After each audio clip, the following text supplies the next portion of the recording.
Now, Defence Minister Angie Motshekga says that the Defence Department is stuck in a quagmire that's of underfunding, but insists that the South African National Defence Force is capable of fulfilling its constitutional mandate. Appearing before the National Council of Provinces, the NCOP, the minister flagged serious financial constraints, particularly within the Air Force and the procurement agency Armscor. Motshekga told lawmakers that her department is doing all that it can to source funding and stabilise the Defence Force, which she described as being in a dysfunctional state when she took over. For more on this, we're joined by our very own Qaanitah Hunter. Qaanitah, well, here's the situation. We needed to upgrade the president's plane. Unable to do that because funding is a problem in itself as well. And we're sitting in a situation where the minister says there really is no money at play here. Why don't you just run us through the sequence of events? Yeah, the minister has been answering questions in the NCOP, like you said, Arabile, and that question around VIPs and the president's travel came up, where some MPs suggested that if there is such a serious funding issue in the South African National Defence Force, and particularly in the Air Force, then perhaps it's time to consider the president travelling commercially. And the minister said that's not the case. The president has to be chartered, to engagements. What would a commercial flight for President Cyril Ramaphosa even look like? Is that saying that he'd take up the whole front row or the first couple of rows? I wonder. So there was a time in 2018 and 2019 when the president was flying commercial when there were problems with his jet at the time.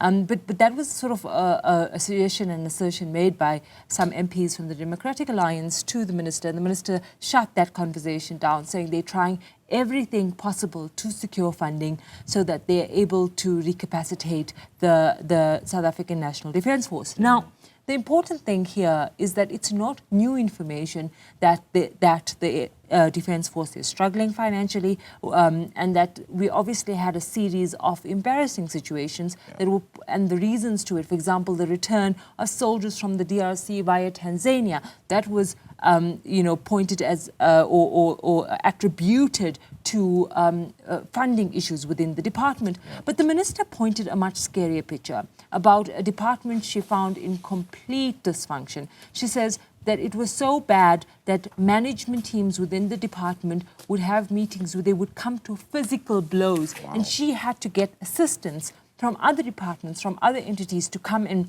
and sort of tutor the officials within her department to work better together.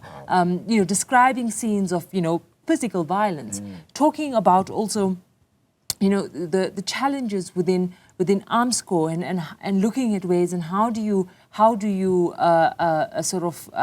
procure advanced technology which is necessary for a modern day defense force when you have no money. And so the minister almost saying, Arabile, that she has inherited a mess. She's obviously been in this position for 1 year now, and not really giving MPs details of what her turnaround plan is, only saying that they're working really hard and they have a 3-month program underway to look at every bit of spending within the department to see how they can reprioritize money to recruit more soldiers, because the department had said that they need to recruit 10,000 soldiers every year. That has now been reduced to 5,000 because of budget cuts, and at the same time telling generals that they must travel far less than they have to minimize spending on travel. So between a rock and a hard place, the minister definitely is, but MPs some of them were quite dissatisfied with the minister's responses as to what exactly is going to move the needle. Yeah, I believe we actually do have the bite you had initially queued then as well. It's now available as well. Won't you just lead us into that and tell us what that's about? So the question really is, Arabile, is, how bad are the budget situation in the Defence Force? And honestly, is the Defence Force capable of protecting the country? Yeah. And the minister telling the NCOP today that as difficult and as challenging as things are, they are still able to do their job. Let's take a listen. Our current needs as a country, our sea, our skies, and our land, we are confident as the department that we will be able to defend our country. And there's evidence to that for the mere fact that as a country, we are even able to send in peacekeeping forces. Quite a number of them were there to assist in Mozambique, were there to assist in the DRC. We participate in a number of peacekeeping forces. We will not even be able to go there if we had zero capacity. So we're saying, yes, there are challenges, and that I want to repeat upfront. We should be somewhere. For instance, the member mentions a question about a refreshed young force. We had hoped to recruit 10,000 a year. But because our funding does not allow us, we have reduced to 5,000. And that's what I'm talking about. So it doesn't mean that we're not doing anything. We have a crisis and therefore we're not moving. We are supposed to improve our capabilities. I can assure members that we continue to procure. You would have had reports from Armscor, we continue to procure and repair. But we're saying we could do with more money. But it doesn't mean that nothing is happening and therefore we're sitting ducks as a country. Anybody can walk all over us. No, we're confident that as a defense force, we will be able to protect our people and also protect our country. All right, Qaanitah, I mean, she's putting out a cry that many departments across the country will actually put forward and say that they're not getting sufficient funding at this stage. But what does this also mean then for, while we've spoken about defense, but also military veterans as well, and just what that situation pretty much looks like?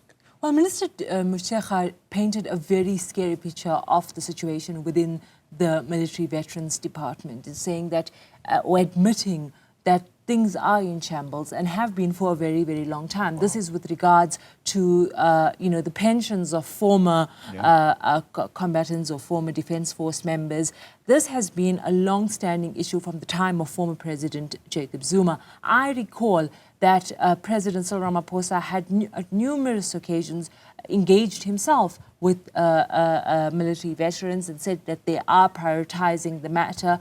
You'd recall some years ago that there was a situation at an ANC NEC meeting where former defense vets protested as a result. In all of these years that have passed, they have been unable to get a register in order to ensure that those who served within the army are able to get their pensions, to get their benefits. And the minister saying they're tending to it, but not again giving detail as to whether there would be an immediate change and some sort of recourse for military veterans that are affected. So where to from here then? I mean, we've now had the delivery to the NCOP. Is the minister offering any kind of solutions? Is there a pathway forward here? What happens next? So the minister says that despite the fact that the budget process has been concluded 2 weeks ago and the department has sort of a budget that's not growing, they are working with the Minister of Finance to look at ways in which they can reprioritize funds for the Defence Force, particularly, like I said, the Air Force is one of great concern, and also looking at ways that they can capacitate Armscor by, by working with, selling South African defence equipment to other countries. And so she repeatedly said that despite a very dismal situation, there are efforts to look at capacitating the SANDF and that it's not all doom and gloom. Yeah. Qaanitah, thank you so much for bringing us that story. This is going to be one that continues for quite some time as well. Qaanitah Hunter, thank you so much for bringing us that one.